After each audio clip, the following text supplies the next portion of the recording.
Welcome back, Hoops fans. You already know what it is. It's Monday morning. That means it's another episode of the Last Shot NBA show here on Little Birdie TV, brought to you by our good friends at topsport.com.au. And because it is a Monday morning, we are once again joined by old mate Benyam Kidane from NBA Australia. BK, what is happening? Good to be with you, my man. Ready for another big week of NBA action. Yes, sir. Always a pleasure. Never a chore, BK. We've got a lot to get into. There's some teams that I want to talk about, BK, that we've already spoken a little bit about them over the last few weeks, but I want to talk about them again. There's actually a game going on involving the Lakers right now. I think they're up about 12 halfway through the third, but we do want to talk a little bit about the Lakers, the Bucks, and the Atlanta Hawks, BK. These teams are all struggling, and what I want to know is it too early to write these teams off? The short answer is yes. We're only 10, 11 games into the season, but there's definitely enough cause for concern just because it is a long season, but if you kind of get yourself in a funk, you'll spend the rest of the regular season trying to dig yourself out. So these are three teams that all have, aspirations for deep playoff runs. But I think you can kind of make excuses for the Bucks. They've not had their whole lineup in there, and same for the Lakers. And the Hawks, I don't know what's going on with the Hawks. Yeah, look, you talk about excuses. I look at the Bucks, and yes, they've had a lot of injuries. They've been struck by the injury bug pretty badly this year. I look at the Lakers, and yeah, they've had some injuries. We don't know how long LeBron's going to be out for with that abdominal strain. I'm hearing it could be up to a month or so, maybe longer. We don't know. So you kind of look at them and you say, okay, they've got maybe some reasons why they're struggling. The Lakers still struggling with chemistry issues, and I don't know if they're going to figure that out in time. To be perfectly honest, I look at a team like Atlanta, and I mentioned this on the show when Mike Pina was a guest, and I look at Atlanta and I'm getting big 2014-15 energy from them. The year that they won 60 games, they make the conference finals. And then they come back the next year and they won 40-odd games and drop back in the standings. So I'm getting that kind of energy from them. I feel like they overachieved last year. They had a great season. They beat the Knicks in the first round of the playoffs. But I feel like they kind of overachieved because I look at that roster, and aside from Trae Young, I'm like, okay, what else now? They've got some good players, but I don't think they're at that sort of level. They've almost got too many players. This rotation is very, very deep. When you have guys like DeAndre Hunter coming back into the lineup, Cam Reddish, that's kind of forced Kevin Huerter to the bench at times. And then, you've still got the veterans in Gallinari and Lou Williams, and you have to try and find minutes for these guys. But I think the biggest issue really is Clint Capella isn't at 100%. He's still coming back off that injury in the offseason. And really, when you think about the Hawks defense, it's pretty much Clint Capella. That's their entire defense. So if he's not at 100%, then that's a tough way to kind of get that foundation laid for the season. Having said that, he has been better in the last couple of games, but I think until he really hits his stride and really gets his legs under him, that's probably not, I guess, when you're going to see the Hawks get back to where we think they should be. Yeah, look, I mean, they've lost 6 in a row. They're 4-9 in the season. I was never high on them, and I kind of sort of thought they would finish in that 4 to 6 seed. I don't even know if they're going to make that so far. Lakers struggling to find chemistry. Look, Anthony Davis yesterday said we're not going to win a championship the way we're playing, and I was like, yep, 10 points for Captain Obvious. Let's move on, BK, to a team that you're the biggest surprise. I think you said a couple of weeks ago, the Cleveland Cavaliers had a nice little win yesterday, 90-89 against the Seas. Boston, I don't know what is going on in Boston. The Cavs are 9-5 on the season, BK. They're playing so good that LeBron might want to go back at the end of the year.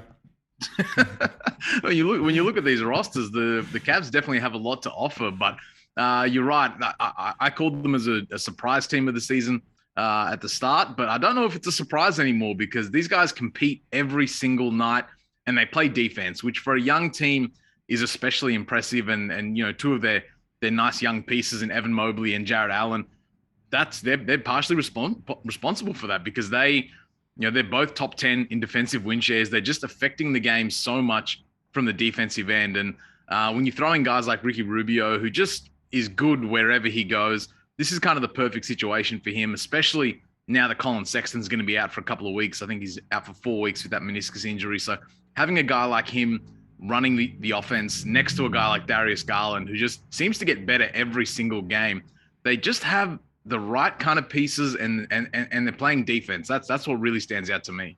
Yes, I agree. And you know what? I think maybe the Cavs might be taking Atlanta's spot in the playoffs this season. We'll have to wait and see.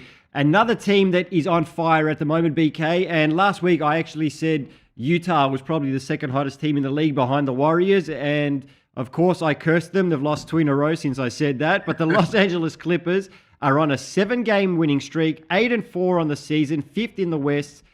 Big win over the Timberwolves yesterday, 129-102, or it was the day before, I can't remember. One of 3 teams on a 7-game streak, Warriors, Clippers, and the Suns. Paul George is playing out of his mind. 26 points a game, 8 rebounds, just under 5.5 assists. Doing it all for the Clippers. BK, is he in the top 3 MVP favorites right now? You know what? I think he has to be, because this is probably the closest we've seen Paul George get back to that OKC level where he was a few years ago when he did finish in the top tier of MVP voting. I mean, I think his numbers are better this season than they were that year. So, I mean, credit to him, because if it wasn't for him, this would be a disaster of a season for the Clippers. They're still waiting on Kawhi Leonard to come back. They didn't get off to the best start, but the fact that they've reeled off, 7 wins in a row, and the supporting cast, it's not great, but they're just chipping in on a different night. It's a different guy. Nick Batum has been awesome for the Clippers, and even Isaiah Hartenstein, who they picked up, for nothing in the summer, he's come in and made a bit of an impact inside the paint, which was an area where they weren't particularly, strong with Zubac. Ibaka still working his way back. So I like what I'm seeing for the Clippers, but it really does start and finish with Paul George. Do you think he can keep it up for the rest of the season, or at least till Kawhi gets back? Yeah, I do actually. You mentioned it's probably the best we've seen him play since the OKC days. I might even take it further back than that and say since the Indiana days. When he was with Indiana, he was obviously one of the best 2-way players in the league, had some great battles with LeBron in the playoffs. I do like that signing of Isaiah Hartenstein as well. I've been watching him play a little bit this year, and I've been quite impressed. He had a nice little quote about Paul George the other day, and he said, I've played with a lot of MVPs, LeBron James, Nikola Jokic, Westbrook, and he said, Paul George is definitely on that level, and yes, he's going to have to stay at that level for the Clippers to be a serious threat. We don't know when Kawhi will be back. Will he be back? It's kind of like those vibes of, I think it was when he was in San Antonio that last year, will he come back? Won't he? What's going to happen with his injury? When he does come back, let's assume obviously he does come back, how does he fit into that team?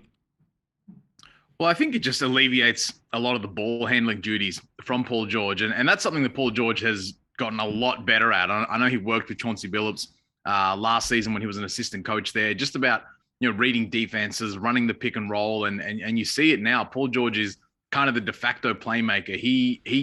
The offense runs through Paul George. And when you don't have an elite level point guard next to you, you got guys like Bledsoe and Jackson who can do a little bit, but the offense is just so much more damaging when Paul George is kind of running things. So Kawhi Leonard coming back is just going to make them much better, especially on the defensive end. But you just got to think for Paul George, he probably can keep this up for the whole season. But we saw in the playoffs last year when he was kind of playing at this level, eventually just kind of ran out of gas a little bit, because you can't just kind of do everything for this team, especially when this team was built around having 2 elite wings in Kawhi and PG. Yeah, absolutely. I agree with you. Like I said, he's going to keep it up for the regular season, but for them to make a deep playoff run, they need Kawhi back. They need somebody else that can help take that pressure off YG13. BK, the other hot team we need to talk about right now, the Phoenix Suns.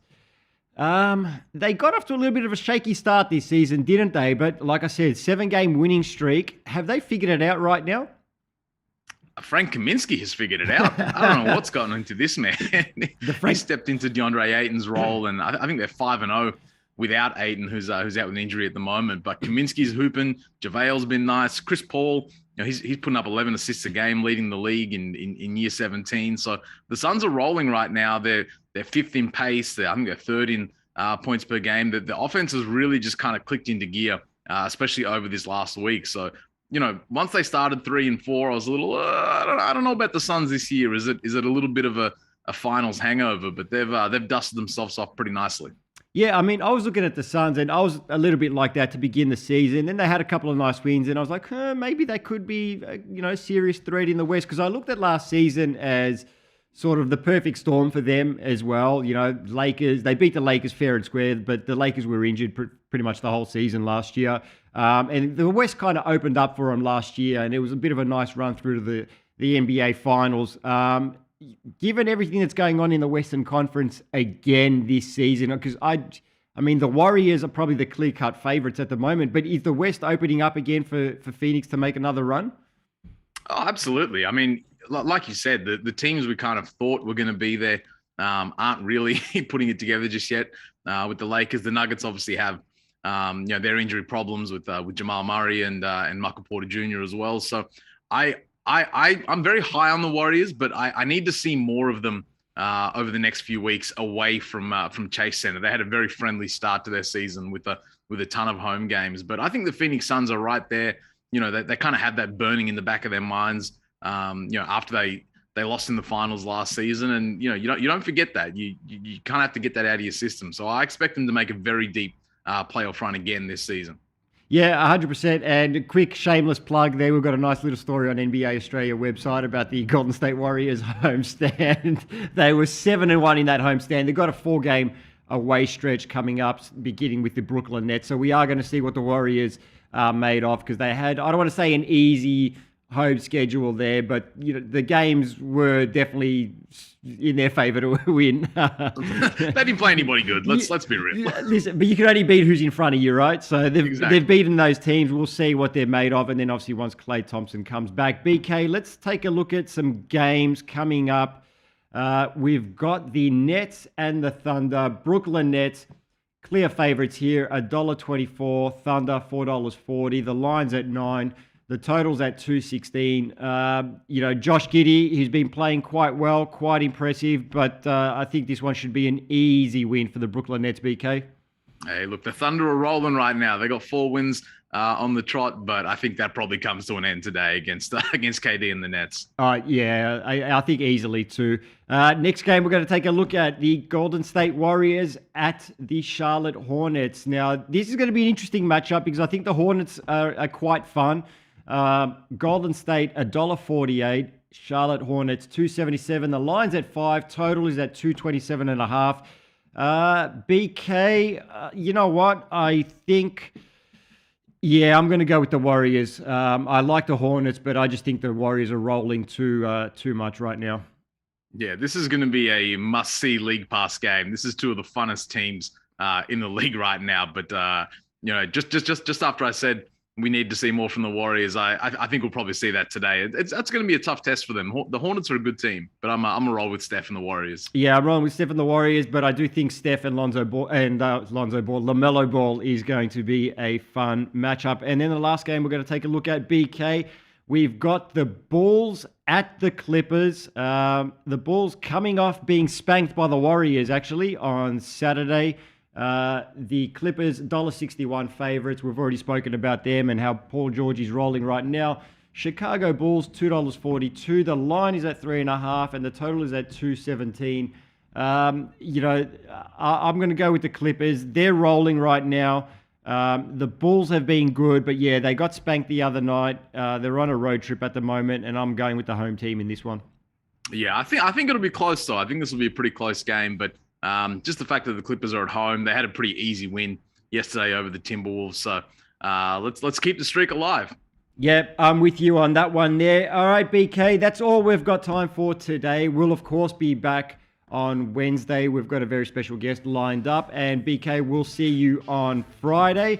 Make sure you subscribe to the channel. Please like the video, subscribe to the channel. Stay up to date with all our content. And we'll see you guys again on Wednesday. Appreciate you.